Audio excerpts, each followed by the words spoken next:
Ang mahusay na serbisyo nagsisimula sa isang malusog at produktibong empleyado. Kaya naman, para tuloy-tuloy ang paghataw sa serbisyo publiko, pinahahalagahan ng pamahalang panlalawigan ang kalusugan ng bawat empleyado. Katunayan, nasa 1,000 mga empleyado ng Kapitolyo ang nakatanggap ng libreng medical consultation, laboratory test at gamot sa ilalim ng Alagang Ang Galing program. All sectors, wala tayong sectors dito, lahat.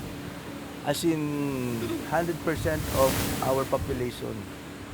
Hindi lang poorest of the poor, hindi lahat, middle class, working class, elite, maski ako, lahat eligible dito sa programa. Sa ngayon, nagpapatuloy ang pagbalangkas ng programa ng pamahalang panlalawigan ng Pangasinan para matiyak ang matatag at malusog na Pangasinan.